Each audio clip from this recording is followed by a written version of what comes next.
Welcome back to my YouTube channel. Today I'm basically going to give you a story. Like I said last time, it was an introductory video. Today I'm going to talk about me. Like I said, I'm in public health. I'm very passionate about health. I'm very passionate about teaching and training. For some reason, God has been calling me in that direction. But I'll start by telling you my story. So my education story began more vividly. I started noticing more of thinking about my education when I was in senior 2. I remember we did, how was it called? Beginning of term exams. When we were joining as senior 2, we did beginning of term exams. And I remember I excelled by mistake.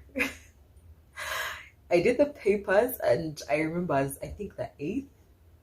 All through senior 1, I had been in the 20s, so I wasn't that good in terms of performance. So I was shocked as I could not believe what had just happened.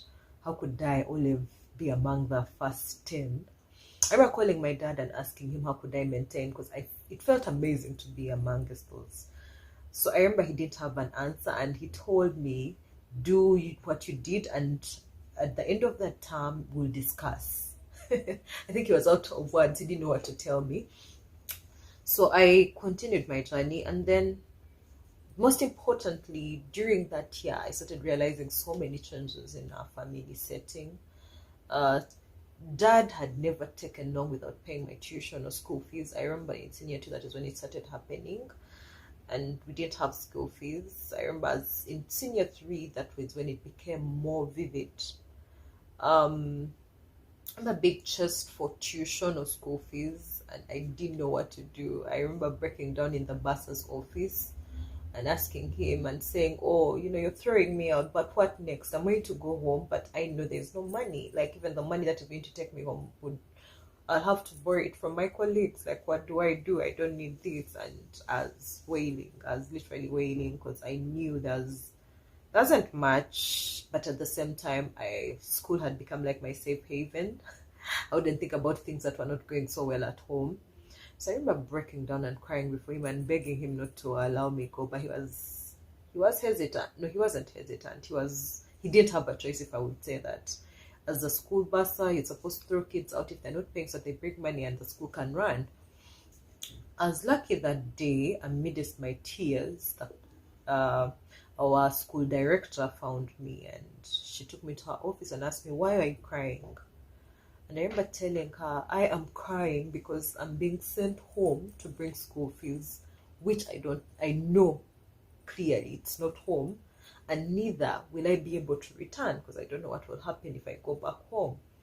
And I think he could see my pain and he understood me. She asked me if I really wanted to stay in school, and I clearly told her yes. I want to stay in school. I want to be here. And she gave me the opportunity. She told me, you know what?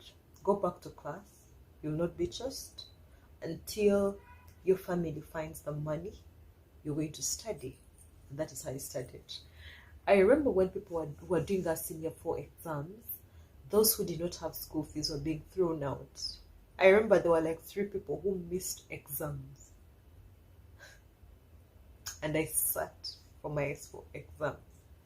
I remember being in that hall, broken and wondering, you're like, oh God, you're really merciful. But then again, you're like, wow, who am I? People missed exams, senior 4 exams, like you name. And there I was. And the last time I'd paid school fees was maybe senior 3 first term. I was able to sit, and by God's grace, I performed fairly well, according to the school standard, as the best girl. And then earlier on, they had said they would give bursaries to the best performers, and I was so excited. I had assumed I'd gotten the bursary. I remember going with my dad back to school, telling him, oh my God, I've gotten the bursary. I'm able to continue with senior 5 and do what the combination I always dreamed of doing.